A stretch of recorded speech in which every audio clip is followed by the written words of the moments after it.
Very nice. So in June 1st to the 8th, our faith singers went on tour of the Midwest. And the faith singer tour stops mostly at churches and nursing homes and does performances. And they spend a whole week together, a lot of time. And this year I think it was a really good tour. You'll hear some about that in a little video clip. And I think this song kind of sums up the mission of what the Faith Singers is all about. Oh, sing to the Lord a new song. Sing to the Lord all the earth. Sing to the Lord, bless his name. Tell of his salvation from day to day. Declare his glory among the nations, his marvelous works among all the peoples. For great is the Lord and greatly to be praised.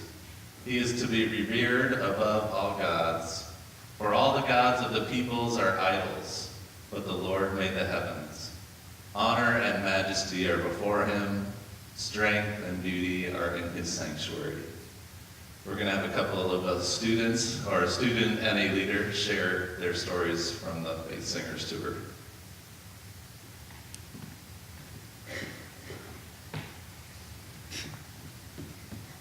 Hello, I'm Kaylee, and I was a freshman on tour, and it was a lot of fun. I was pretty nervous about going into it because, you're a freshman and you have upperclassmen, and you're like, oh my goodness, I might get ran over.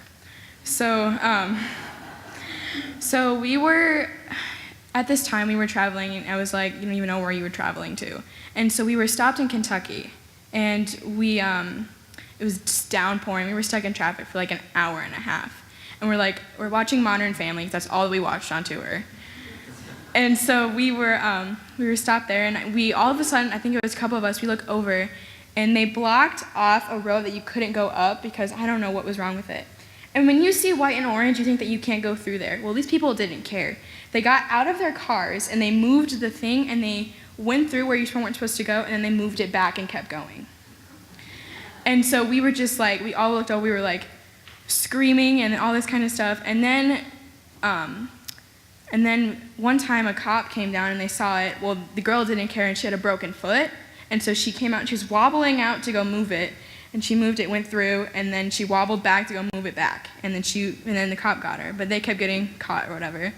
And then while that was happening, in the back of the bus, Lori and then Isaac, they were dancing in the back, playing music. And it was just like, it was the most coolest thing to ever imagine, because we were all like, we're gonna be stuck in traffic forever, we're never gonna get to where we're supposed to go. And it was just really cool to see how we all can interact while being stuck in traffic, and it's downpouring. So, yeah.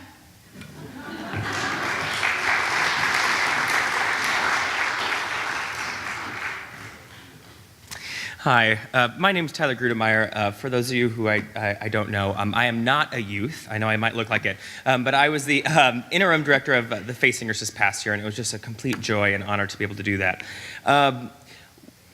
Before we left on June 1st, we had a prayer gathering right outside by our charter bus. And yes, we did take a charter bus, which was very nice. It was much easier than driving in 4 separate vans. But before we left, we gathered together with Chris and Eric and our families, and we said a prayer. And in that prayer, the theme that came out of it was to allow us to have this trip be full of holy surprises. And as our generation tends to do, when you hear something that sticks, it sticks with you for a while. And so the whole tour became about finding that holy surprise. What are these holy surprises? From that moment that Kaylee was talking about, we had a moment where we were supposed to be on our way to Columbus, Ohio. We were supposed to arrive at 6 o'clock. And at 6 o'clock, we were still stuck on the interstate for an hour and a half, as she said. But from that moment, we found a way to have fun, to enjoy it, and make a memory that would continue to last. And that story reminds me of one of the songs that we sang on tour. And it was a song called Go Light Your World. And the text from that song says, there is a candle in every soul, some brightly burning, some dark and cold.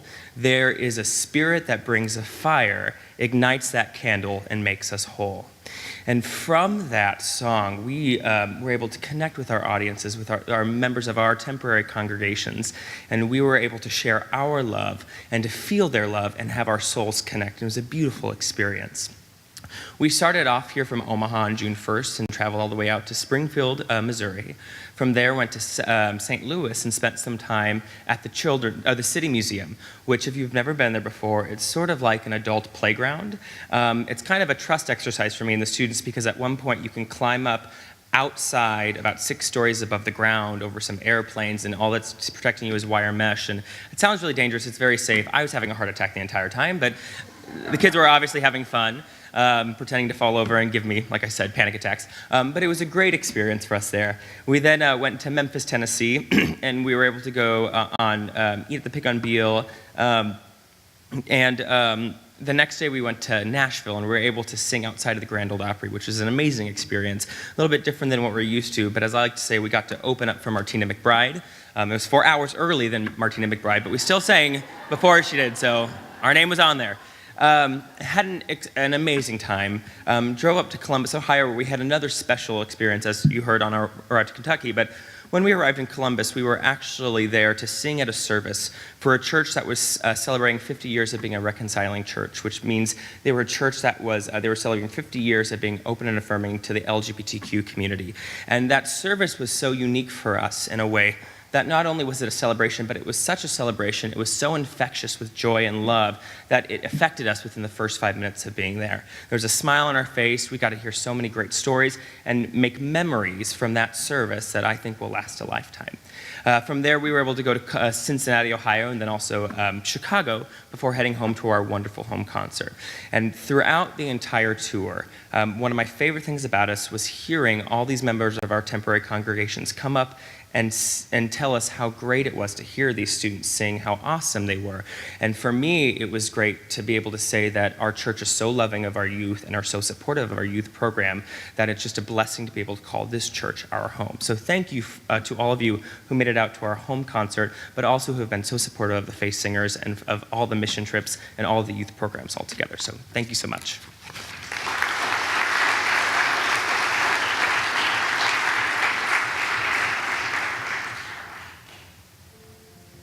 You know, it's changed my life in so many ways that it's really incredibly difficult to just, measure how much of an impact it's had on my life. It's really impossible for me to say, what my life would have been like without Faith Singers.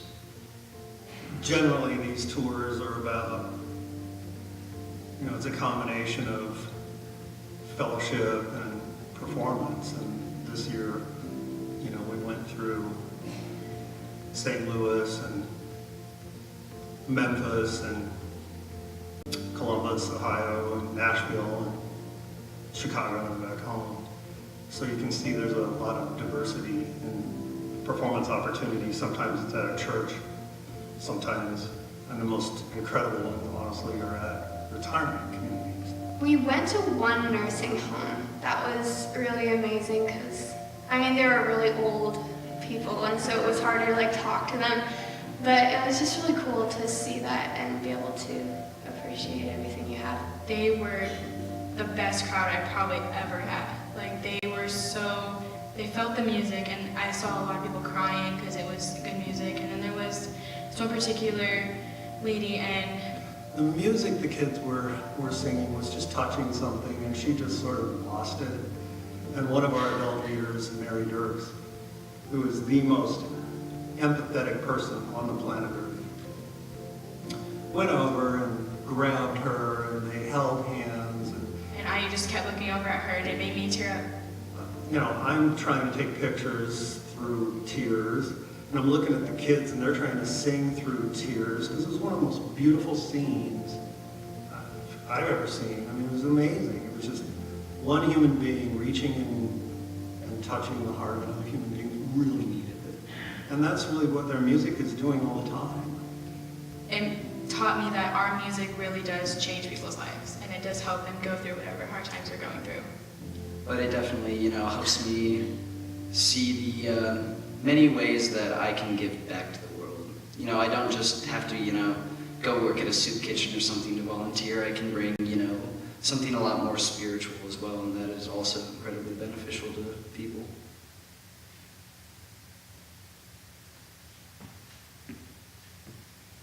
On June 20th to the 27th, we took 24 people to the Boundary Waters, which is between Minnesota and Canada. It's a wilderness area.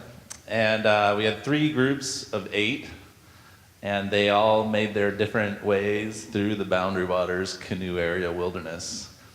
And each group had its own adventures and its own challenges. And none of them were eaten by a bear or lost permanently. So that was good.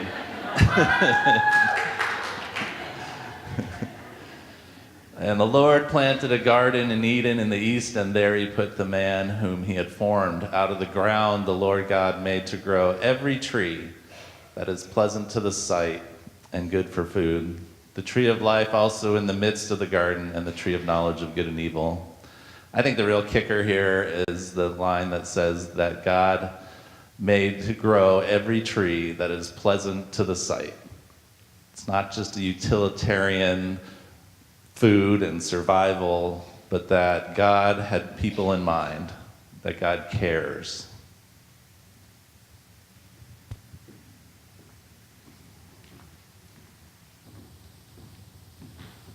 Okay, so as Will said, we split up into 3 groups of 8, and our group was actually only 5 students, and we had 3 leaders because I think they needed extra help with us. Sorry. So thankfully we had Morgan because our first few days were a little rough because only Rebecca and Will knew how to canoe before this trip, so I felt really bad for them. It was really slow getting to our first few campsites. So it was kind of rocky, and then we got to our second campsite and realized we left one of the food packs at the first campsite, which was like an hour and a half away-ish, 2, I don't know. I didn't canoe back for it, so I didn't really mind.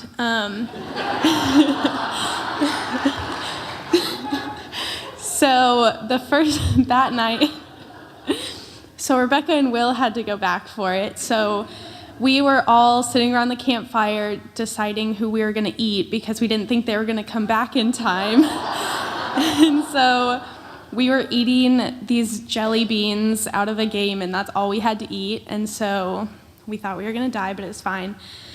And so we really didn't think we were going to make it through the week, but then so that night we stayed there, and then we stayed at that same campsite the next night, and then the second night at that campsite, we were all just hanging out and having like a nice calm day, and we went out in the middle of this huge lake, and it was super calm, and we all sat, like all of our canoes side by side, just staring at the sunset. And so right in front of us was the border from Canada, between Canada and Minnesota, and so the sunset was right over the land in Canada, which was really beautiful. And then to the left, the sky was really green and blue, and then it was like purple and blue on this side. And then the water was reflecting all of the different colors, so it was really beautiful, and it was consuming everything around us. And we all just sat there and thought about the week and made jokes, and we were all looking up into the clouds right in front of the sun that was making all these different pictures and animals that we saw, and we all saw them differently and at the same time. So it was really nice to have that in the middle of the week, so we all knew that we were gonna make it through.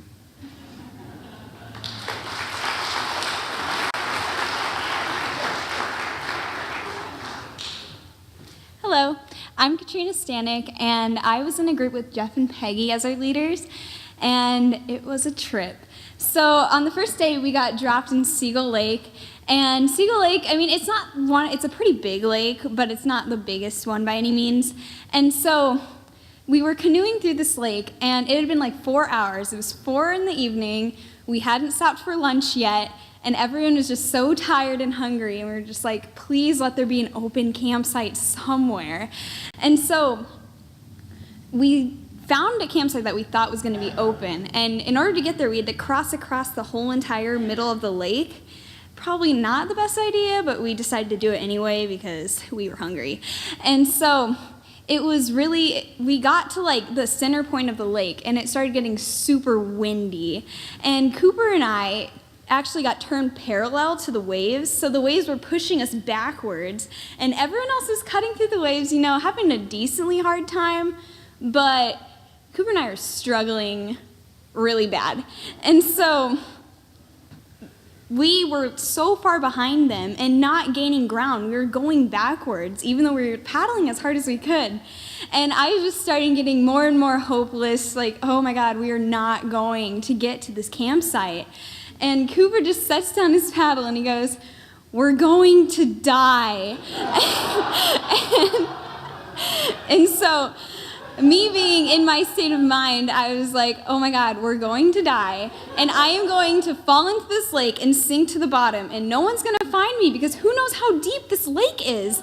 And so we're trying so hard, we're paddling as hard as we can, and we decided that we should paddle to the other side of the lake, just get all the way across it, and then work up the shoreline.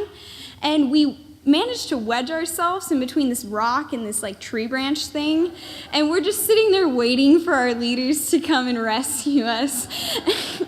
And so Jeff and Pigley finally come to the rescue, and we go back, and they had all docked on this little small island with a rock, and we were all sitting on the rock and eating, and then we decided we were going to try and make it to the campsite.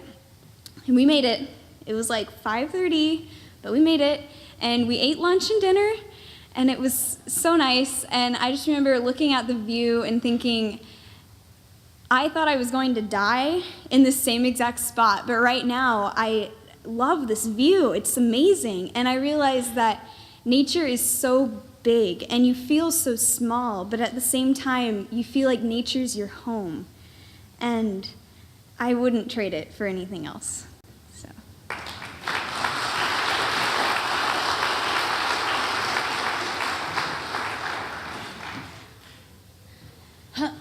Okay, first of all, I cared that we left the food pack because I went twice for it. We had to go twice.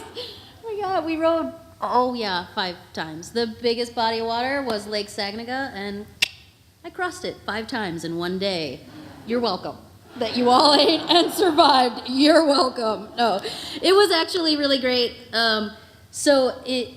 We really did leave a food pack, and we had to go back and forth, and Morgan and I were in the first boat, and we got completely and totally lost. And then we got back to the campsite, and Will hopped in, and we went over there and got the food pack, and naturally we made a pot of coffee, because, right, we're there. And we packed everything back up and went back to the campsite, and as we were crossing Lake Saginaga, there's no way we could have timed it better. The view that we saw was it made paddling 15 miles in one day completely and utterly worth it. I don't even have words to describe it. But most importantly, my experience taking these students into the Boundary Waters was, to say that it was an honor to be with them and that I was proud of them when we were done is a gross understatement of the experience. I don't know if you guys have ever been to a wilderness area like this, but it doesn't care who who your friends are, what name is on your clothes. It doesn't care what your status is or the last Snapchat that you posted. It doesn't care. And there's no one to call you out when you don't feel like doing it.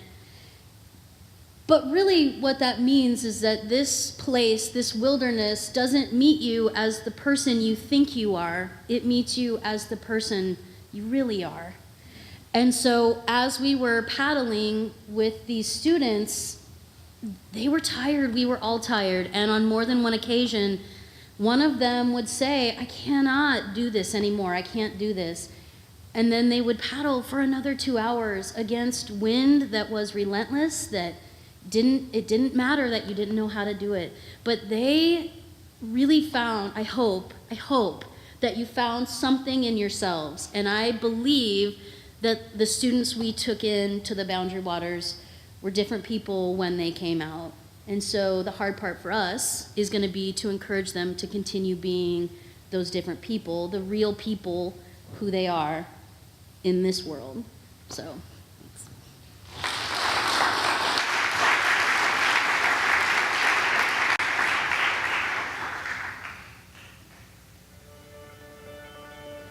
We went to Boundary Waters to explore nature, but also to find God in nature. I've never done anything like that, but I've always wanted to do something like that. And now that I have, I know for a fact that I love that. You know, canoeing was fun, being out in nature was a blast. I would do it all again in a heartbeat. And throughout the week, it was get to a campsite, eat lunch, pack up, get to another campsite at 4, put the tents up, get everything ready, cook dinner, do whatever, and go to bed. And that was the whole week. It was definitely great. I mean, we were able to take our phones, we could take cameras to take pictures. There's absolutely no service, which was fine by me. Yeah, not having my cell phone, I feel like I'm on it sometimes too much. So being able to not have it for a week, I was actually looking forward to having that. Because, I mean, I enjoy being on my phone, but like after a while I grow tired of it, and then it just kind of feels like I've wasted my day. So when I didn't have my phone, I guess I mostly talked to the people I was on the trip with. So like Emma and Ingrid, and those were the people who I shared my tent with. And we just kind of hung out in the tent. We talked about a lot of things, and that was nice because then I was able to grow a lot closer to them. And I'm really glad we had this opportunity to go on this trip as opposed to just the standard mission trip where we go out and help people. Because, you know, while helping people is certainly very, very important, I won't deny that at all, I think it's also important to, you know, develop spiritually, to grow as a person and to learn about yourself as well. Especially, you know, in the years of our lives that we're at now, you know, being a child, coming into who we are can be very difficult for some people. And, you know, trips like this that are all about finding yourself, finding who you are, can be incredibly beneficial to the people who need it.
think you had a little twang in your...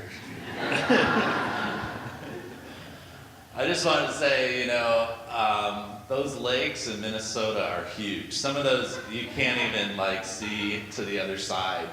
And you're in this 16-foot canoe, in the middle of a huge lake, and novice canoers, first time in a canoe, and they're out on this incredibly huge lake. And I was just so impressed at their bravery, their courage, and making the most of it. It was really amazing. So on July 10th to the 15th, we took 16 people into Colorado's wilderness. It's actually called the Lost Creek Wilderness. It's in Pike National Forest, about an hour and a half south of Denver. On this trip, we had 11 students and 5 leaders, which was very handy for carrying all of our equipment. And so the first day, we loaded everybody up with their stuff and our gear and backpacks. And we hiked what I had planned for 4 miles of a hike. We actually wound up doing 15. Which was quite a break-in period for some of the students. Some of them weren't that happy that I chose to go that far. I was kind of feeling bad about it too. But, you have to be near water to camp, and we were just kind of stuck in the middle, so we just had to keep going. They were totally tough and handled it, and we got to this campsite, which I had in mind and I knew was going to be worth it. And we were totally out of water. Packs were too heavy, it had gone too far, but we had to get to this campsite. So we got there, and it took the kids about 10 minutes to recover, and then they were just loving it. There's a river there, it's ice cold, it comes out of a cave that you can walk into, there's all these rock formations.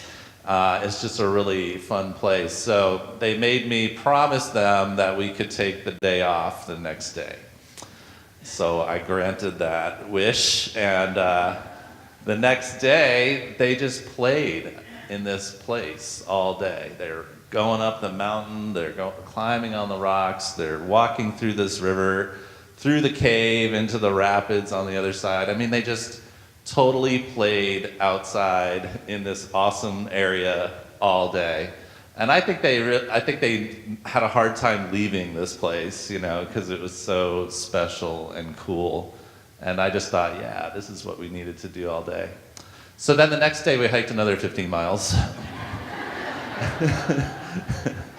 And at 12,000 feet, and this was a new trail for me, and the views were just spectacular. It followed this ridge, and you could see all the Rocky Mountains. And then we came up this pass at the end, really open, grassy pass, and the mountains just rose up on the other side, and you could see absolutely forever. I wanted to stay there for an hour or two, but there were so many mosquitoes on this pass, so we got eaten alive. So then we had to run down the mountain, and we camped, and then we came out the next day and came home.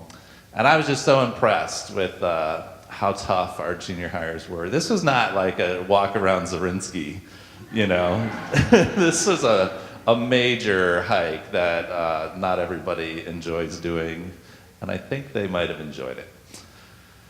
And this passage is interesting. But ask the animals, and they will teach you. The birds of the air, and they will tell you. Ask the plants of the earth, and they will teach you, and the fish of the sea will declare to you. Who among all these does not know that the hand of the Lord has done this? In his hand is the life of every living thing and the breath of every human being. Basically, all of nature gets it. They understand the presence of God. It's really we who have the hardest time accepting it. So I think we have a video. This year we went to Colorado, Pike National Forest. Definitely a great trip in general. We swam in the river, we talked. Lots of hiking, that was for sure. Camping, in the middle of the night, we were talking about who we would sacrifice to a bear, even though we had bear spray. Who was the unlucky person that would get sacrificed? Jackson and I. We heard about this cave, everyone was looking forward to it, and Will kept saying it just around the corner, but it never was. he's like, okay, just like this hill and a little bit more down. Uphill, uphill, uphill, downhill, uphill. And he's like, a corner. He's like, when I found him, I was like, okay, Elena and Ian and Jean, let's go. One more corner, we're there. It definitely was worth it when we got the whole day to just relax and have fun in the streams. I learned that there's a lot of nice people from this church and they're very open. People could talk to them. They were very supportive because on the first day I decided to take my time because we were going up one of the hardest hills. I think we all just kind of like got together and we had a really fun time and kind of understood people more because we were around them for so long, for a very long time. But it was fun. There wasn't anything really bad about it.